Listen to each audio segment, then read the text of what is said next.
My name is Gail Halvorsen, and during the Berlin airlift, I was 21 years old, and I was a first lieutenant flying the C-54s. My unit was the 17th Military Air Transport Squadron for Mobile, and we came to be attached to the 60th Troop Carrier Wing here in Berlin, and my station was in Rhine-Main, flying into Gatow, Tempelhof, and Tegel. One thing that I always remember about the Berlin airlift is the children standing on the rubble heaps, the heaps of rubble around the airfield. They would stand there waving at the airplanes coming in. And that was the biggest thrill, to know that these children, all their food was being cut off by Stalin, to starve them into submission. And they were waving at all the airplanes, because in those planes, the British and American planes especially, and some French planes, was food, flour, dried eggs, dried potatoes, but they were glad to have that. The children told me, someday we'll have enough to eat, but if we lose our freedom, we'll never get it back. So the British and French working together, Americans, made it possible for those kids to be free. That's the one thing that I'll never forget as the children of Berlin. Mr. Halvorsen, do you still remember the day when you arrived in Berlin? I remember very well the first day I came to Berlin. It was daylight, and I could see very well. And when we came in over Berlin, I couldn't believe that it looked like a moonscape. The devastation. The buildings were just standing, sometimes just with walls, and looked through the buildings, through the window and out the other side as we flew over. That was one of the things that was the biggest surprise. I knew there was a terrible moment in England as well, the thing that occurred, but I wasn't prepared for the sight I saw when I came into Berlin with that first load of flour, of the destruction, windows, walls, fingers to the sky, terrible monument. I wondered how 2.5 million people could live in a place like that. That was the biggest. And the next thing was landing, and the German workers came on the airplane, enemies, killing each other a few years before. And I came out of the cockpit, and the first man came through the back to unload my flour, and came up to front and shook me by the hand. And I didn't understand the German, but he had moist eyes. Thank you, danke, danke. Looked at the flour and back to the crew chief and the pilots like we're angels from heaven. So my introduction to Berlin, the first time, all the buildup of hate during the war, and we knew who the new dictator was, the terrible guy Stalin, and we knew the difficulty in Berlin and what was going to happen. So enemies now became friends, working together. The ground crews, mixed uniforms, some with German uniforms still on and different kind of clothing, but they were all there dedicated to supply the people of Berlin with what they need to eat. So it was the change, total change then, of feeling of enemies to being on a team for freedom. Do you still remember the date when you flew into Berlin? The first that I landed here late in the July the 10th, 1948, and we had 3 crews on our airplane from Mobile, Alabama, and I'd flown the last leg from the Azores into Frankfurt, and so I didn't have to go out immediately. So I went out the next day, the 11th of July, 1948 was my first trip in. And you said that this was a time when enemies became friends. How long did it take for you to realize that this is taking place? The metamorphosis, the change from enemies to friends, took some time. I think for those who weren't, those who were directly involved in feeding the people, the change was the crews that saw the faces. That was immediate, immediate. It took a little longer for people who weren't right there to see it. I wasn't here just before the airlift, of course, but I had some friends in the military who were here in Berlin before the blockade. And sometimes the Americans would go into, and the British too, I'm sure, would go into a pub or into a bar, and the Germans would leave. And they'd just go. But after the blockade, when I don't drink, I'm a Mormon, I don't drink, but my buddies do, and I go with my buddies and drink lemonade. But they said after the blockade, they would go in and the Germans would buy them whatever they wanted to drink. That's how it changed. One of my buddies, I lived in an old barn out in Rhine-Main, in Zeppelinheim, in the attic of a barn, driving nails to hang my clothes. And in the group that came into that barn, it was better than the shacks they had down below. When it came in, it was one of my buddies that I knew was a bomber pilot during the war, and he'd bombed Berlin. And I said, "How do you feel about it? They tried to kill you. You went back with holes in your airplane. Now you're flying night and day. In bad weather, whatever happens, you're going to Berlin to feed the guys that tried to kill you. How do you feel about that?" And he thought a little while. He said, "It's a heck of a lot better to feed them than it is to kill them. I'm glad to be back." They appreciate what we're doing, and they are a team member now. That's the way the change occurred. That's how complete it was. I only knew one person in the whole outfit that complained about flying day and night to save the former enemy. And why? Why is that the case? There are two major factors, I believe, that makes this possible. One is the basic tenet: if you help somebody, service before self, of thinking outside yourself about somebody else, and here a former enemy, great things happen. Attitudes change. If you help without being asked, help somebody else. And the thing that I thought changed it, flying day and night, was the satisfaction that you get from serving somebody else. It's a truism in life. If all they want is money, the people who sometimes win $1 million jackpot, they spend it, it's gone, and in fact, it destroys their life many times. But it's the opposite is true when you serve and get out of inside yourself. And that's what made it okay for the air crews, ground crews, and security police, and the cooks, and everybody that made the airlift work, the mechanics especially. The mechanics were my heroes, changing engines in the middle of the night in a snowstorm in in Rhine-Main. But that changed. And then when you land and see the gratitude, the people, when people are grateful to you and you serve others, that's the magic that brought down the airlift to succeed when nobody thought it would to start with. Even the British and Americans didn't think, they weren't sure we could do it, but we'd try.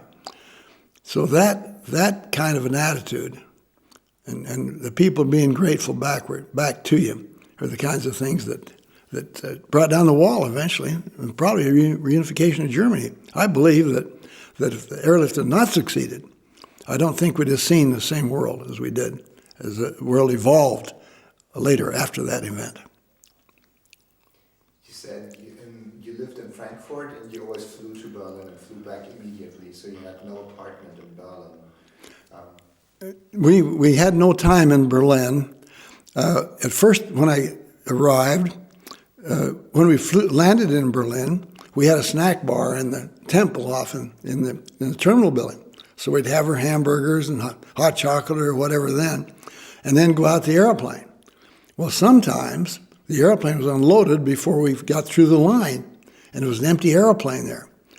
When General Tunner, who ended up with General Robertson on the British side of running that airlift, Combined Airlift Task Force, but General Tunner came in to the American side, and he flew into Berlin and saw what was happening.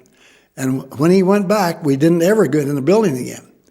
you couldn't go in, you stayed right with the airplane. And when that last sack of flour or coal or eggs or whatever came off that airplane, you'd get it in the air immediately and go back. So he set up a procedure of snack bars, a mobile snack bar on wheels that would come by with beautiful German Fräuleins. They didn't worry about having to get a date because we had no time for a date. They were very friendly, and they would give you your hamburgers or your hot chocolate or the coffee or whatever you drank right there by the airplane. And he put an end to that. The other thing he did was, in August of 1948, I came into Berlin in a terrible storm, and we couldn't land. And the airplanes were stacking up in the clouds. We didn't have radar at first to get us down. The British, during World War II, got radar going. We always loved the British. Boy, we got our radar. We didn't have it then. We got it a little later in the airlift. And we had a radio range, low frequency. And we're stacking them up, and they couldn't land. And suddenly, I was at 10,000 feet coming in on a radio range leg. And all of a sudden, at the same altitude, another C-54 came head on to me, just like that. I could see the pilot's eyes. They lost control, totally lost control. So what I'm getting around to saying is that when Tunner came, he came in the next day. It was almost as bad. He said, send all the airplanes home till we get this fixed. And then he set a procedure. Every flight out of Rhein-Main or Wiesbaden or Celle or Fosburg would be on instrument flight plan. So you had just like you had instruments to fly all the way. So when you got on the other end, you'd have time to get down. So he changed that.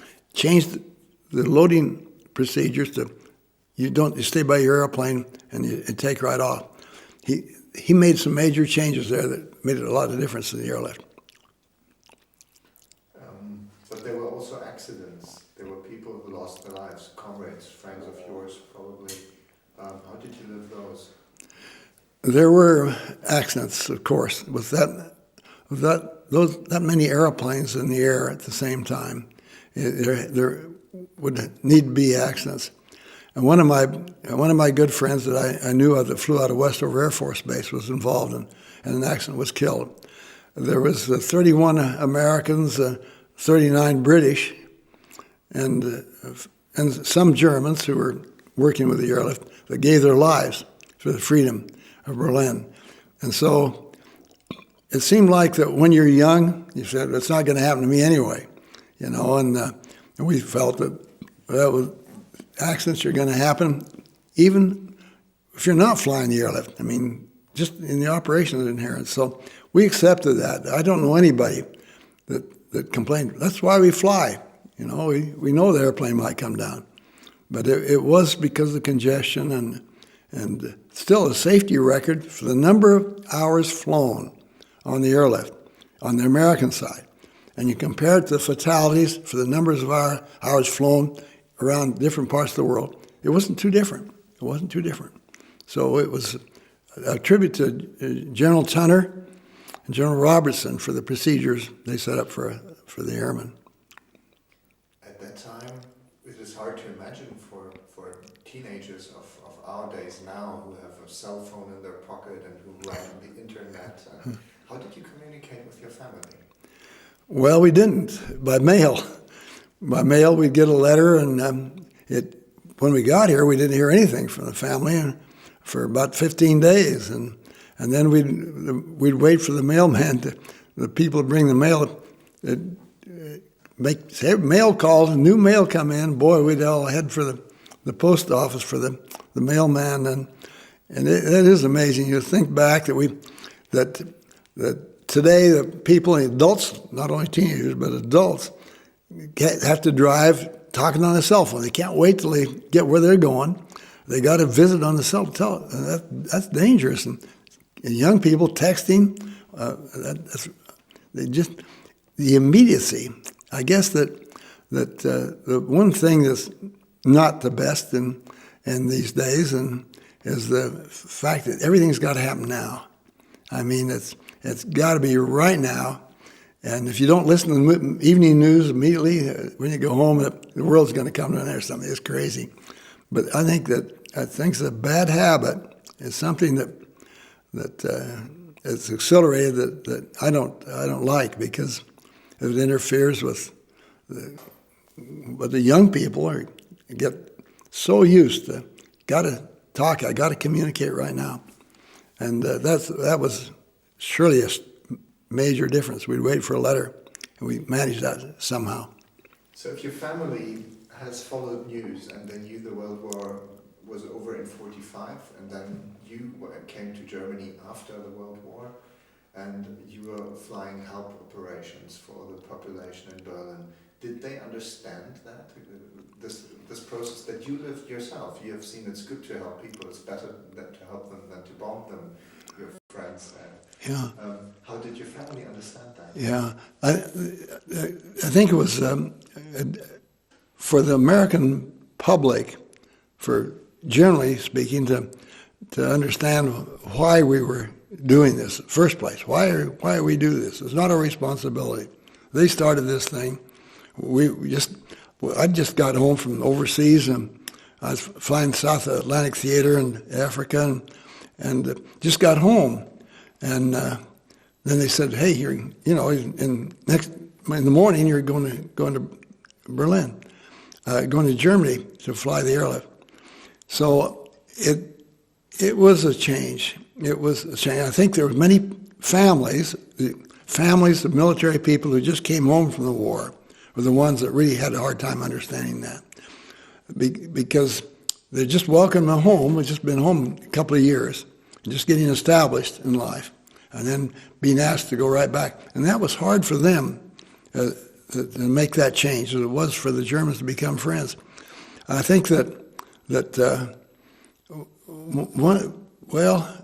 I had neighbors in Utah that had lost their sons and over Germany, and that was especially hard when they had somebody coming back from the military just 2 years before.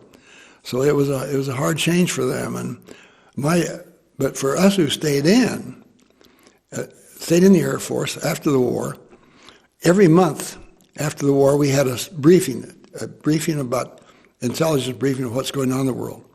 So we were informed of the transition of the focus on Stalin. He wanted West Berlin, and then he wanted West Germany, and that was his goal. And we were told that, so we were prepared in the military. Every month we were briefed on the threat, the world threat, to where Stalin was headed. But that was slow. Of course, those in the military could transfer that information to their families. But to those who didn't have that contact and just had a loved one that came back, and now they were going without being aware of the world situation at the time. Communism, they had people in the governments of France and Italy. They'd been there for years, but they were communists. And the way that communism was spreading, that they weren't aware of that. And those who were not aware then had some reservations about it. Now we have to do that. You are the candy bomber. Can you tell us the story, how you became the candy bomber? Well, how did I become the candy bomber? Well, that was because of children. Children, not because of me. Because of children. I think anybody would have done what I did, but because we couldn't, when we'd land with a load of food at Tempelhof and couldn't go in the terminal building, so we couldn't even go anywhere. And I wanted to see what it was like around the city. I wanted to go to the Brandenburg Gate. And I'd read it in high school about Brandenburg Gate, and I wanted to go there, but I just see it from the air. But one day I came back in June, and about the 16th of June, I flew 3 round trips. It was day and night, of course. I flew 3 round trips. I was supposed to go back to Berlin that night. I landed in Rhine-Main about 10 o'clock in the morning. I was supposed to go to bed. But my friend had an airplane on the hard stand next to me with a load of dried potatoes going to Berlin immediately. And I thought, wow, I had my movie camera. Now I can get pictures of people landing on the airplane. I'll be free in Berlin. I had a buddy in Berlin that had a Jeep. He said, if you can get to Berlin, I'll take you all over town, and you can take pictures of everything, Brandenburg Gate. And so, wow, the light came on. I don't have to fly till the night. All I need is my flying suit for a ticket. I told my co-pilot, Pickering, you go to bed, and Crew Chief Elkins, you go to bed. I'm going to Berlin. They said, you're crazy. I said, I know it, but I'm going to Berlin. I'll be back in time to fly tonight. And I had a good co-pilot, so I knew I could sleep a little bit. So anyway, I hitchhiked to Berlin on that airplane. The Jeep was waiting. I said, first I want to take movies of the airplanes coming over the bombed out buildings. I'm going to hike around and shoot movies first before I go around town. So I did. I hiked around, shot movies. Suddenly, a barbed wire fence around the field. And suddenly on the other side of the barbed wire, again, looking at the uniform that's bombing them, was about 30 kids, ages 8 to 14, looking at me like a friend. And they spoke pretty good English. I didn't speak any German.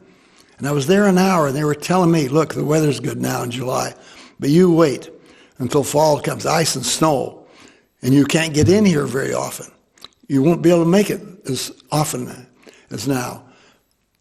When that happens, they said, don't worry about us. We don't need enough to eat. Just give us a little. Just don't give up on us. Someday we'll have enough to eat, but if we lose our freedom, we'll never get it back. Kids, 8 to 14. And then too long, I had to get the Jeep. I said, goodbye, I got to go. Don't worry, you never give up. 5 steps. A little voice said, those kids are so different, how come? And then I knew immediately. When I flew during the war in different countries, and the kids would see you were walking down the street, they'd grab your arm, American, give me chocolate, give me chocolate. Even countries where they had chocolate. These kids had none for years, except servicemen, British and Americans, give it to them as they go around the city. And not one child had said, give me, to beg for something such extravagant as chocolate. Not one. And I was used to yelling at me. And I said, wow, I can't believe it. What they want most is chocolate. And none of them said, give me. Not one said, give me. And I thought, wow, I got to give them something. And all I had was 2 sticks of Wrigley Government gum and 30 kids. And I said, boy, 30 kids, you're going to have a fight. You're going to have a fight. And there were girls, little girls and everything. Get out of here. You can't do any good. And a little voice said to me then, go back to the fence. Just that clear. Scrooge would have done the same thing. I mean, anybody in my shoes, to see the kids say, thank you, Danke, Danke, and not one saying, give me, would have done the same thing. I went back to the fence, broke it in half, 4 pieces through the barbed wire. Here come the rush. I thought, I hope they don't fight. But they didn't. The kids that didn't get any gum asked for a piece of the wrapper. And the kids with a half a stick of gum carefully tore off the wrapper in strips and passed it to the other children. And those children that got the wrapper put it up to their nose, a piece of paper, and smelled it, the aroma, and their eyes got big. I stood there dumbfounded. Come out of the States, we had everything we needed. And these kids just smelled a piece of paper. And I thought, wow, what can I do about it? I can't come back to the fence. I can't see him again. I'll be flying tonight, all night, and I can't come back in between. I can't do it again. And then about that time, an airplane flew over my head and landed right behind me. And I got an idea. I said, I could airmail it, deliver it tomorrow. I'll be right over their head tomorrow. Same kids that were so grateful. And the red light came on. It says, you got to have permission to drop stuff out of airplanes, Halvorsen. You just can't go dropping airplanes, stuff out of airplanes. And then I rationalized. When you rationalize, you get in trouble. I rationalized. I said, this whole blockade is not according to Hoyle anyway. Starving too many people, what's a few candy bars? So then I said, come back tomorrow, stand in the open place. When I come over your head, I'm going to drop enough for all if you'll share it. Will you share it? Jawohl, jawohl, jawohl, we'll share it. They just went crazy. And then I started to leave, okay, it'll be tomorrow sometime. And they said, wait a minute, don't know what airplane you're in. Every 5 minutes an airplane come over, different paint jobs, everything. We got to know the airplane, see a signed package. And I said, well, then I got the idea, and it's a long story, I won't tell it. I said, I'll wiggle the wings. When I come over Tempelhof the first time, if the weather's good and you can see them, I'll wiggle the wings like that. That's got it. Get ready. And I took off. And they said, wow. So anyhow, make a long story short, went back that night and went to my buddy. We couldn't buy all the candy we wanted. We had a ration card, and I didn't have enough. I said, Pickering, give me a ration. And Elkins, give me a ration. What are you going to do, buy a camera on the black market? I could have. I said, no. And he said, you got permission? No, you get us in trouble. I'll take responsibility. Give me a ration. They did. Double handful of chocolate bars. Boy, that's pretty heavy. Hit him in the head with that going 10 miles an hour, make the wrong impression. So I took my 3 handkerchiefs, tied a third on each handkerchief so they could see it and slow it down. I went back to Berlin that night, and the next morning, before noon, came over, it's clear, and looked down here at Tempelhof. And there in the middle of that open place, those 30 kids right in a bunch. They hadn't told another soul. I wiggled the wings, and they just went crazy. I can still see their arms in the sky. Came over the bombed-out buildings, pushed it out the flare chute, the emergency flare chute that comes out the airplane. I didn't. The crew chief did. We were flying it. And didn't know if it got it or not. Well, taxied out to takeoff after unloading 20,000 pounds of flour. The Germans did.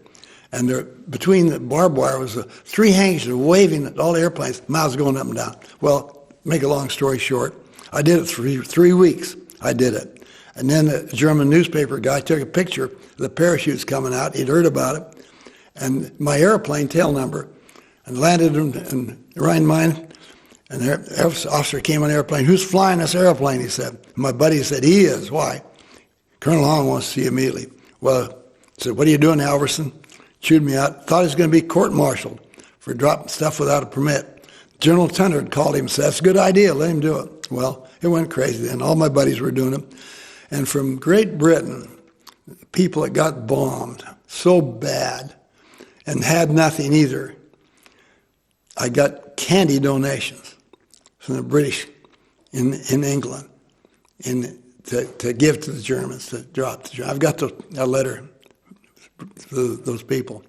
All my buddies started dropping it. We quit dropping it around the airfield to get people to get hurt too many. We dropped all over the city at altitude, 1,500 feet, all kind of stories. Well, just one, but that's the setting. I don't want to take your time here. You're not taking no time. You're giving us time. In the next building, where in the Hangar 3, where the celebrations are taking place at the moment, there's sitting a woman that you know from this time. She was young then. She was a child then. Yeah. What is this story? Well, there was lots of letters in Tempelhof operations. They didn't know who to send them. It says to Uncle Wiggly Winks, to Schokoladenflieger, Tempelhof Central Airport, stacks of mail. And when this happened, and General Tunner said, okay, and they picked up all the mail and sent it over to Rhine-Main for me. And here at Rhine-Main, they had 2 German secretaries that answered all the mail for me. And they would pick out the best letters and send them to me. And one was a letter from a little girl. Her name was Mercedes. It says, you're causing us a terrible problem. And she was 9 years old, it said. Mercedes, 9 years old. Terrible problem. And boy, that got my attention. That was strange. And then she went on to say, she said, you know, we live right by the airfield in an apartment house. And we've got some white chickens in the backyard that have been laying eggs. But now your airplane's scaring them. And they don't lay eggs anymore. And that's bad news. They're in a blockade. We need the eggs. But that last paragraph was a payoff. Mercedes said, when you see the white chickens, drop it there. I don't care if it scares them. Well, I couldn't find the white chickens. I looked for them. I went to all my buddies and said, look, guys, look for white chickens on the approach. Apartment house, white chickens. And plaster. Still missed Mercedes. And then we bombed the approach. I had all my buddies drop on the approach. We never hit Mercedes. So I took a big package of chocolate and gum and mailed it to Mercedes in the Berlin mail. You could mail it within Berlin, but not to Berlin.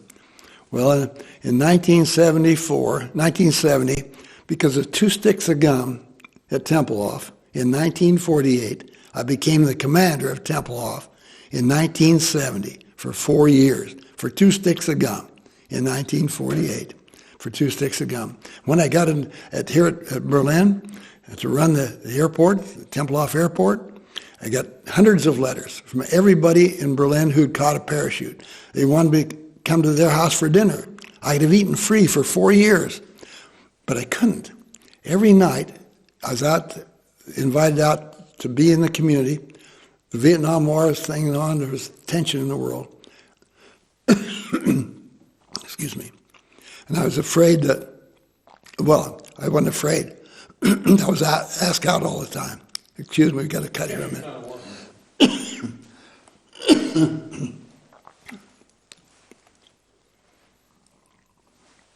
I haven't got over that cold yet.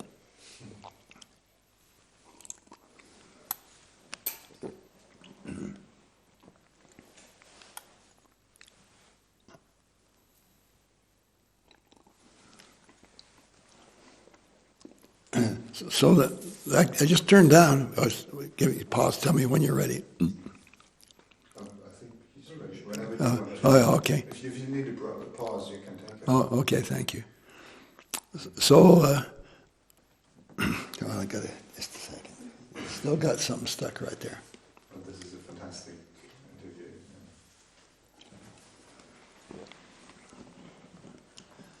interview.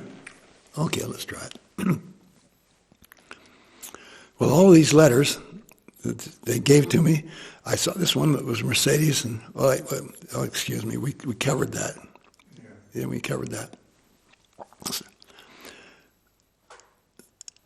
So I had to turn down the invitations because I couldn't accept any private invitations because the time was totally taken up with official functions. I never could visit hardly anybody. If I started one, how do I say yes to one and no to another one? So I had turned down everything. Well, 1970 went by, 1971 went by, and we had an open house at Tempelhof, and thousands of people had come on.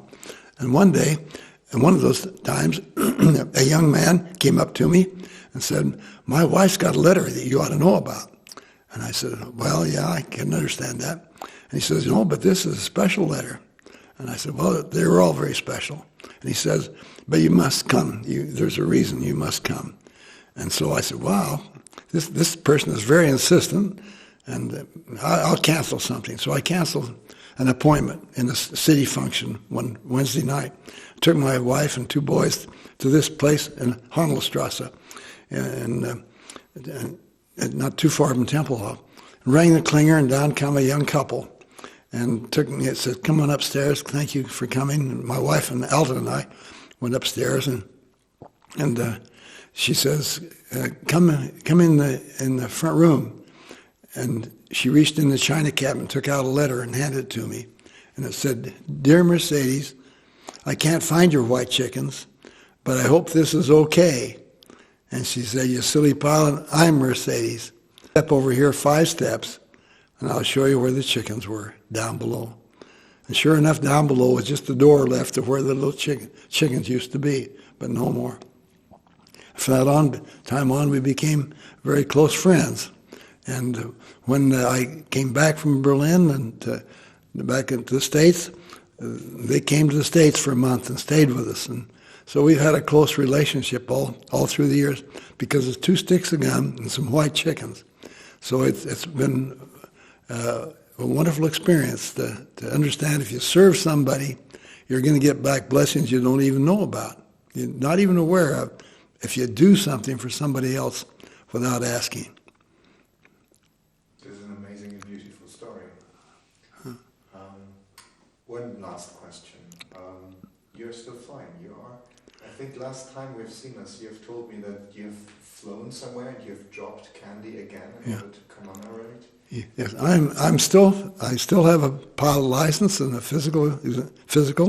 I'm the second in command in the Berlin Airlift C-54, the Spirit of Freedom. Was here in 1998 with this airplane. And 10 days ago, over Atlanta, Georgia, I dropped 300 parachutes with chocolate bars. It's about the third time this year that I've dropped them. I'm still doing it, and I'll be flying the Berlin Airlift C-54 Spirit of Freedom again in June in Alabama, and dropping parachutes to kids. I'm still doing that, and it's a lot of fun. I appreciate flying, but let me just that's okay. You can cut there, or I would like to add something then. More? It's digital. You can cut it, whatever, yeah. But one of the surprises I had, in 1998, we flew across the Atlantic, two old pilots and a young one to keep us awake in the C-54, to Great Britain for 3 weeks, in Luxembourg, in France, and twice in Berlin. And in Berlin, when the people would come through the airplane, and I could tell immediately who had been there during the blockade, with very moist eyes, and emotionally he would shake her hand and Danke für Ihre Freiheit, their freedom, Freiheit. Thank you for our freedom. Thank you for our freedom. And that was a wonderful experience. And I noticed one time, off to one side, a well-dressed man was standing back, and he just seemed to be waiting. And when the people left had a little break, he came up and said, I'm 60 years old. 50 years ago, I was a boy of 10 going to school. And the clouds were very low and it was raining. It was terrible weather. And suddenly, out of the clouds came a parachute with a fresh Hershey candy bar landed right at my feet. He said, I was astounded. I knew it was happening, but I didn't think it ever happened to me, right through the clouds. And he said, the thing that was important to me was not the chocolate, but it meant that somebody in America knew I was in trouble, and somebody cared. He said, I can live on thin rations with little to eat. I could live then on thin rations. As the children at the fence told me before, we don't have to have enough. He said, I can live without all I want to eat, but not without freedom. He said, without freedom, the soul dies. The soul dies. And that was a symbol that kept my soul alive until we kept it going. And I think that's the way it is today in our lives, in our world, right now, at this moment, as we sit here. There are people in the world with dead souls because nobody cares. There's somebody in my community in America with dead souls because somebody doesn't care. So it comes back to that basic tenet, service before self, to get to those people. It makes a better person out of you. That's the only way to, it's not more money. You'll never be happy with just trying to get more money, but only through service. What that meant to that young boy, that he had connection outside of the blockade of Berlin to something real to look forward to. Without that, the soul dies. And we still have it. It's endemic in the world today because people become too selfish. And then when people are helped and they don't display gratitude, then that kind of starts breaking the chain down. But showing gratitude immediately for any little thing. I met a CEO of a big company one day at a function in New York, and after my talk, he came up to me and he says that gratitude is so important because he said I'd come to work early every morning in this big apartment house, office building, and the Putzfrau would be just cleaning up things, the floor, mopping the floor, and I'd always stop and talk to her and tell her how grateful I was. The CEO to a woman with a mop. And he said, I could see the difference in her eyes when I first started to tell her that, and a difference how she worked and how she felt that she was important. It's something, you got to have a connection with people, and the connection with the airlift and the Germans made them friends. Enemies became friends, and that's the bottom line of the story. Gail Halvorsen, thank you very much. Okay, thanks for your time. For giving us so much time, of your time. Well. So many friends who were waiting over Well, there. no, this is important because this will reach out to other people. Yeah. Thank you very much for your time, for your effort.